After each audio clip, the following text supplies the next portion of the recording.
Hello dear students, welcome to all of you on SST online classes. Student, last class में अपन बात कर रहे थे कि सॉलिड्स क्या होते हैं, ठीक है।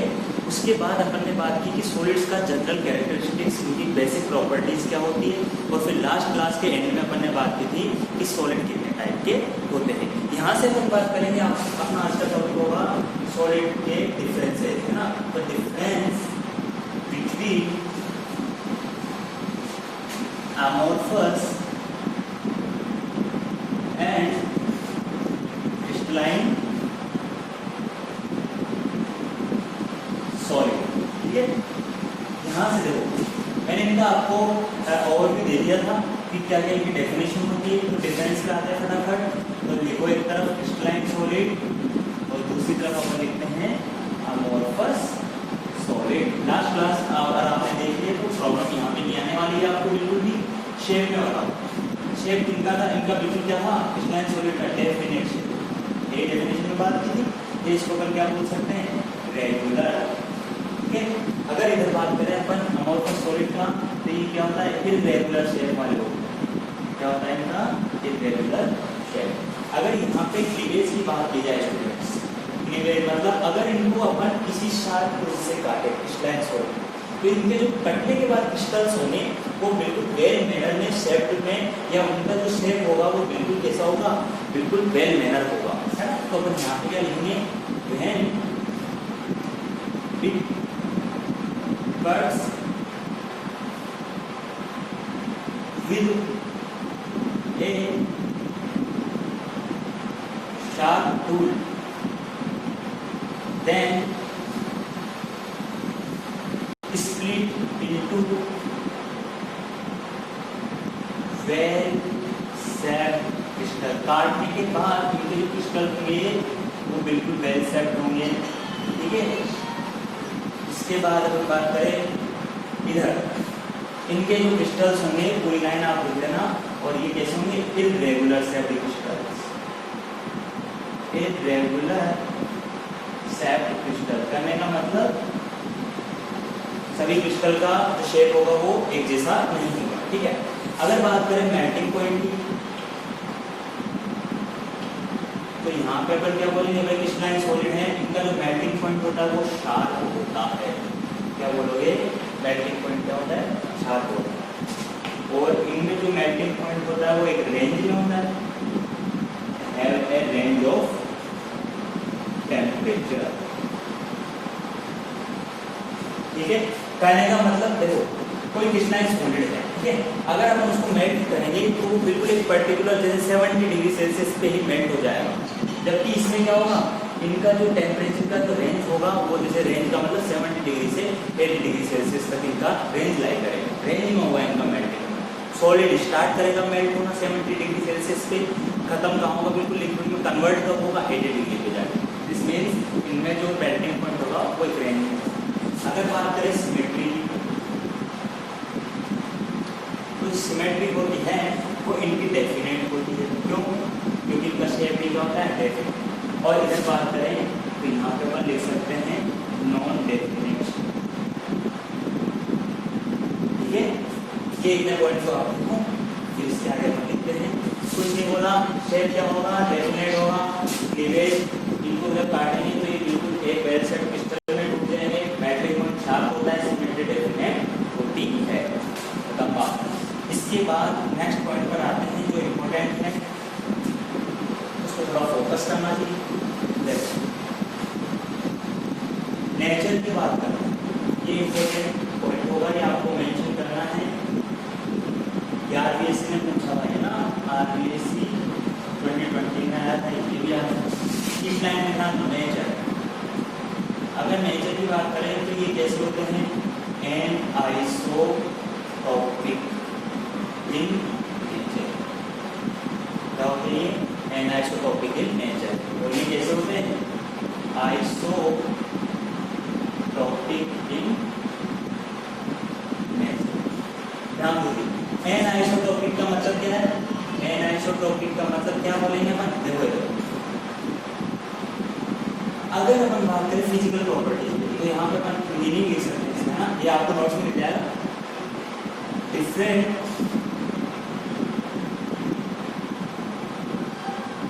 Physical properties in different directions.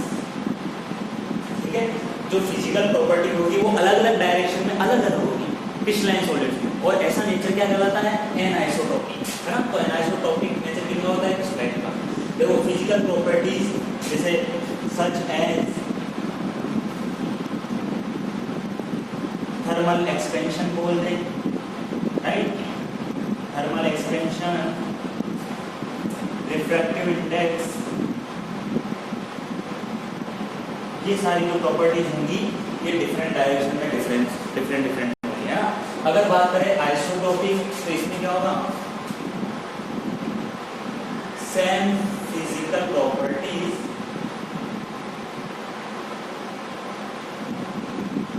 In different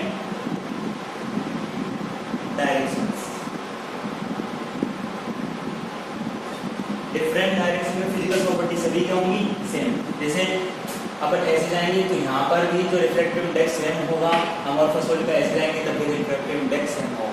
ये तो इसका मीनिंग है कि एनआइसोटॉपिक का मीनिंग क्या होता है, ये होता है एनआइसोटॉपिक। ये क्यों होते हैं, वो आइसोटॉपिक होते हैं तो क्यों होते हैं, इसका जवाब अपन अभी देते हैं। ये होता है, पॉज करके स्क्रीनशॉट लेके तो इसको फटाफट से लिखो।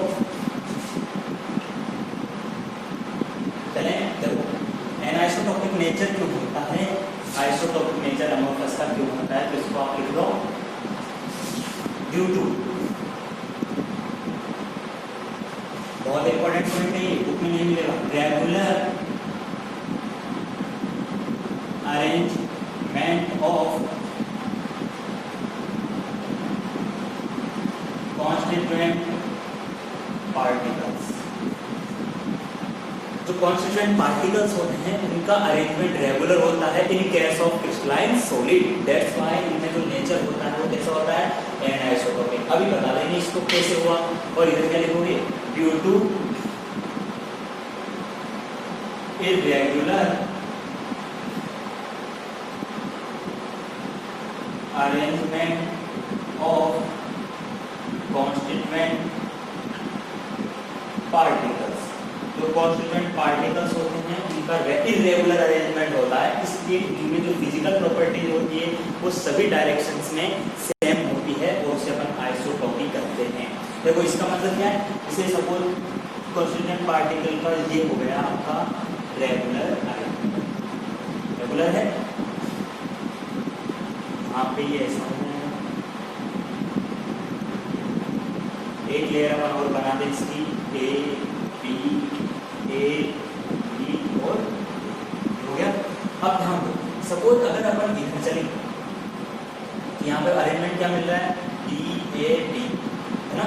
इधर वाली फिजिकल प्रॉपर्टीज अलग होगी, अपन इधर चले तो यहाँ से देखो बी बी बी ए ये अलग मिल रहा है। तो कहने का मतलब different physical properties in different direction, that is known as anisotropy which occurs due to regular arrangement of constituent particles. Clear है, ये बात हो गई। हाँ जी, इनके और नाम मैंने आपको बताए थे, अमोर्फस सॉलिड के और क्रिस्टलाइन सॉलिड के, वो भी डिफरेंस लिख लेना, ये नोट्स मिल जाएगा आपको सब, ठीक है। देखो क्या बोलोगे, ऑल्सो नोन एज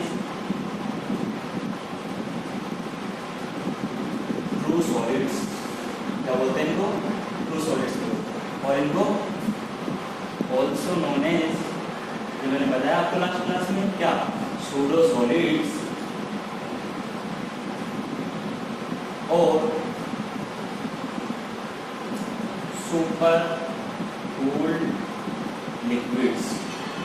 ठीक है, एग्जाम्पल क्या क्या हो जाएंगे इसमें, वुड, ग्लास हो गया, प्लास्टिक हो गया, रेजिन, प्रोटीन, ये सारे एग्जाम्पल किसके बच्चों, मॉडर्न है ना, कितने सारे एग्जाम्पल हो गए, would, glass, plastic, resin, protein, ये सब क्या है, अमोर्फस सॉलिड के एग्जाम्पल्स हैं। अगर बात करें अपन क्रिस्टलाइन सॉलिड में, तो यहाँ पे आप लिख लो डायमंड, जैसे मेटल्स लिख लो, है ना, ये सारे क्या हैं, आयनिक कंपाउंड्स,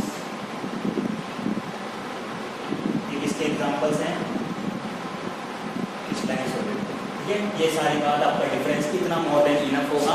अगर एग्जाम में आता है तो आप ये लिख के आएंगे जैसे जैसे मैंने आपको सिखाया है। ये बात होती है मतलब difference between amorphous and crystalline solid. ठीक है, आगे बढ़ते हैं और पढ़ते हैं टाइप्स ऑफ क्रिस्टलाइन सॉलिड। अब देखो जो अमोर्फस फ्लूइड है वो सूडो सॉलिड है, मतलब उसमें फीचर है थोड़े बहुत किसके, लिक्विड के। इसलिए अपन जो पढ़ते हैं पूरा सॉलिड स्टेट तो अपन यहाँ से बोल सकते हैं कि जो सॉलिड्स हैं वो मेनली क्या होते हैं, क्रिस्टलाइन सॉलिड्स ही होते हैं। अपना मेन फोकस किस पे रहेगा, क्रिस्टलाइन सॉलिड्स पे। इसलिए लगाओ से टॉपिक अपना types of crystalline, types of crystalline solids, crystalline solid के टाइप ध्यान देना।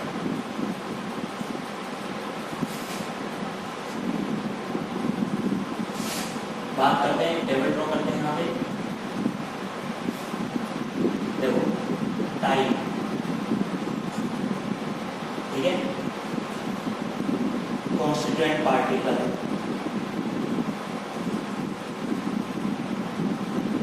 फोर्स, यहाँ पे एग्जाम्पल लिख लो, ये हो गई फिजिकल प्रॉपर्टी, और यहाँ पे नेचर। क्या पे टेबल ड्रॉ करनी है तो यहाँ पे देखो क्रिस्टलाइन सॉलिड के अपन बेसिकली पढ़ेंगे 4 टाइप, है ना। तो पहला अपना टाइप हो गया मॉलिक्यूलर सॉलिड। क्रिस्टलाइन सॉलिड में अपन पढ़ रहे हैं मॉलिक्यूलर सॉलिड्स। देखो ये फर्दर कितने टाइप के होते हैं बच्चों, पहला होता है पोलर, एक होते हैं नॉन पोलर, और एक होते हैं हाइड्रोजन बॉन्डेड। कितने टाइप के मॉलिक्यूलर सॉलिड होते हैं। क्रिस्टलाइन सॉलिड का फर्स्ट टाइप है मॉलिक्यूलर सॉलिड, जो कि पोलर, नॉन पोलर और हाइड्रोजन बॉन्डेड टाइप के होते हैं। हाँ जी, मॉलिक्यूलर सॉलिड किससे मिलकर बने हैं वो अपन बॉक्स में लिखेंगे। कॉन्स्टिट्यूएंट पार्टिकल्स नाम नहीं पता है मॉलिक्यूलर, तो ये किससे बनते हैं, मॉलिक्यूल से। फोर्स इनके बीच में कैसा लगता है, आपने 11th क्लास में वाटर बार फोर्स का आइडिया ले रखा है।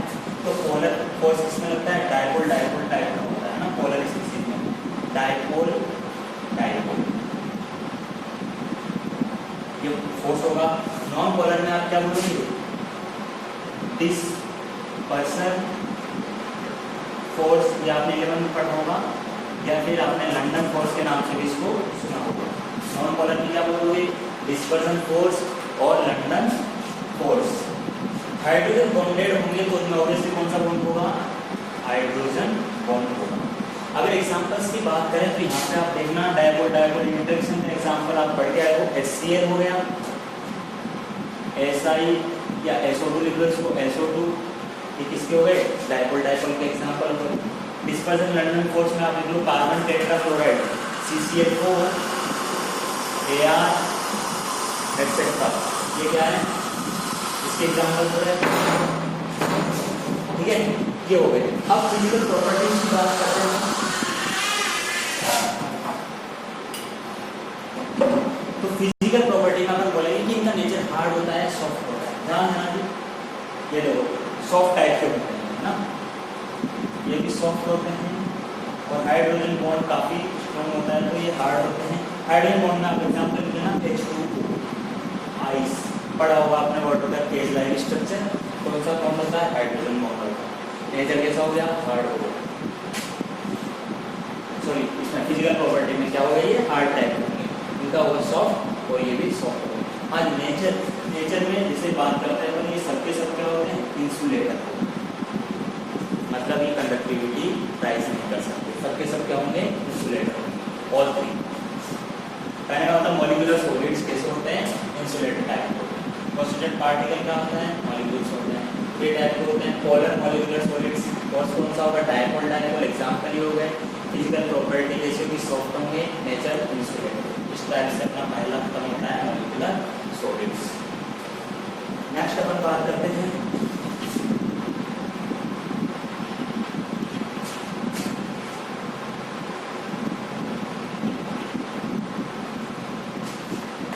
Ionic solid. अब बताओ आयनिक सॉलिड में आयन से मिलकर बना होगा ना वो, आयनिक सॉलिड। सेकंड है अपना आयनिक सॉलिड्स, किससे मिलकर बना होगा, आयन से। आयन बोले तो केटायन एंड एनायन, ये तो मिलकर बना होगा। आयनिक सॉलिड फोर्स कौन सा होता है भाई, आयन के लिए कौन सा फोर्स होता है, स्ट्रॉन्ग फोर्स ऑफ अट्रैक्शन, जिसको आप क्या बोलते हैं, इलेक्ट्रोस्टैटिक फोर्स ऑफ अट्रैक्शन। ये इनके आयन के बीच में होगा। एग्जांपल्स की बात करें अपन, sodium chloride, silver chloride, magnesium oxide, ये सब क्या है, आयनिक सॉलिड के एग्जांपल्स हैं। फिजिकल प्रॉपर्टी, बिल्कुल आयनिक बॉन्ड स्ट्रॉन्ग होता है, इसलिए क्या होते हैं, हार्ड होते हैं। अब ध्यान देना, नेचर की बात करें तो ध्यान देना, यहाँ पे आप लिखोगे नेचर में, इसको लिख देता हूँ मतलब,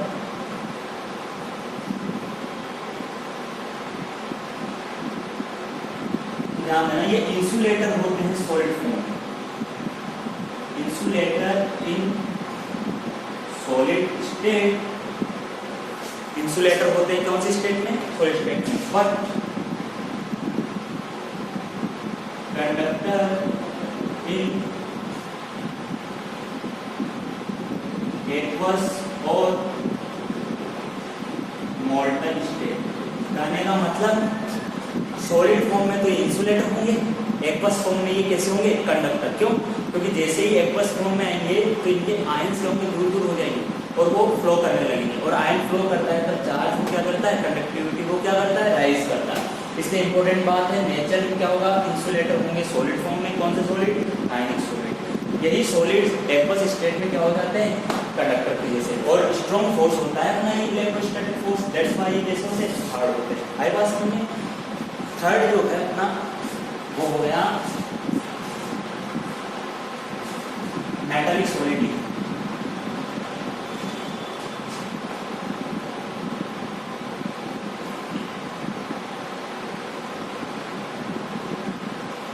थर्ड अपना है मेटालिक सॉलिड। ध्यान देना, मेटल्स में क्या होता है, मेटल का क्या नेचर होता है, मेटल इलेक्ट्रॉन डोनेट करते हैं, तो अपन क्या बोलेंगे, फ्री इलेक्ट्रॉन्स। ऐसे सॉलिड किससे मिलकर बनेंगे, free electrons on cationic surface, cationic surface पे फ्री इलेक्ट्रॉन्स होंगे। फोर्स कौन सा होगा, मेटालिक फोर्स होगा, है ना, मेटालिक फोर्स होगा।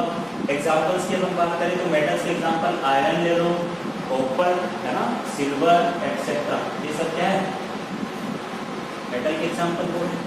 हाँ जी, मेटालिक बॉन्ड स्ट्रॉन्ग होगा तो इसको भी अपन बोलेंगे हार्ड। नेचर की बात करें तो इसका चाहे सॉलिड फॉर्म हो चाहे मोल्टन या एक्वस फॉर्म हो, कंडक्टर होंगे क्योंकि फ्री इलेक्ट्रॉन्स है, और मेटल क्या करती है, कंडक्टिविटी शो करती है। मेटल तो बहुत अच्छा एग्जांपल है कंडक्टिविटी का, तो अपन क्या बोलेंगे, कंडक्टर इन बोथ, बोथ मतलब solid as well as aqueous state. ठीक है जी। फोर्थ अपन यहाँ पे पढ़ते हैं कोवेलेंट और नेटवर्क सॉलिड। ध्यान देना, कोवेलेंट और नेटवर्क सॉलिड, कोवेलेंट और नेटवर्क सॉलिड के कॉन्स्टिट्यूएंट पार्टिकल्स कौन होंगे, एटम्स होंगे, राइट। यहाँ पे कौन सा बॉन्ड होगा, कोवेलेंट या नेटवर्क सॉलिड में कौन सा बॉन्ड होता है, कोवेलेंट बॉन्ड होता है, कोवेलेंट बॉन्ड होता है। ठीक है, अपन यहाँ पे बात करें कि इनका फिजिकल प्रॉपर्टी कैसा होगा, है ना, तो देखो एग्जांपल्स की अपन बात करें, पहले एग्जांपल्स आप देखो, डायमंड, ग्रेफाइट, है ना, aluminium nitride, aluminium nitride, SiO2, इसको बोलते हैं क्वार्ट्ज। इंपॉर्टेंट एग्जांपल है कोवेलेंट सॉलिड और नेटवर्क सॉलिड, इंपॉर्टेंट है भाई, ठीक है ना। Diamond, graphite, aluminium nitride, SiO2 क्या बोलते हैं, क्वार्ट्ज बोलता है, SiC इसको बोलते हैं कार्बोरंडम। समझ रहा है, ये बात हो, ये एग्जांपल्स इसके हो गए। हाँ जी, इनका भी नेचर कैसा होगा, कोवेलेंट कैसे होते हैं, हार्ड होते हैं। बोलो जी, यहाँ से ये सब क्या होंगे, ये सब होंगे आपके इंसुलेटर, क्या होंगे, इंसुलेटर। इसको छोड़कर इंपॉर्टेंट है एक्सेप्ट ग्रेफाइट कंडक्टिविटी राइज करता है, कंडक्टर की फॉर्म है ना। तो यहाँ से हमने क्या पढ़ा, मेटलिक सॉलिड में क्या होता है, मेटल का नेचर होता है इलेक्ट्रॉन डोनेट करने का, मेटलिक फोर्स उनके बीच में लगता है, एग्जाम्पल आयरन कॉपर सिल्वर वगैरह। फिजिकल प्रॉपर्टी, ये बॉन्ड में कैसा होता है, स्ट्रॉन्ग, इसलिए हार्ड होगा, कोवेलेंट भी हार्ड होंगे। वो दोनों फॉर्म में मेटलिक सॉलिड जो होंगे दोनों फॉर्म में क्या होगा, कंडक्टर होगा। अगर बात करें कोवेलेंट या नेटवर्क सॉलिड की, एटम्स होते हैं, कोवेलेंट बॉन्ड इनमें बनता है, ये एग्जांपल्स हैं, हार्ड होते हैं, ग्रेफाइट को छोड़ के सभी क्या होते हैं, इंसुलेटर। इनको नेटवर्क क्यों बोलते हैं, क्योंकि कई सारे एटम मिलकर एक नेटवर्क सा बनाते हैं। जैसे आपने डायमंड का स्ट्रक्चर पढ़ा होगा तो एक नेटवर्क बनता है, केज लाइन बनता है, तो इनको अपन क्या बोलते हैं, नेटवर्क सॉलिड भी बोलते हैं। इससे नेक्स्ट क्लास में मैं बात करूंगा आपके वॉइड्स क्या होती है ना। वॉइड्स के बाद मैं क्यूब पे डिस्कस करूंगा कि क्यूब के बारे में आपको क्या क्या नॉलेज होनी चाहिए। आज के लिए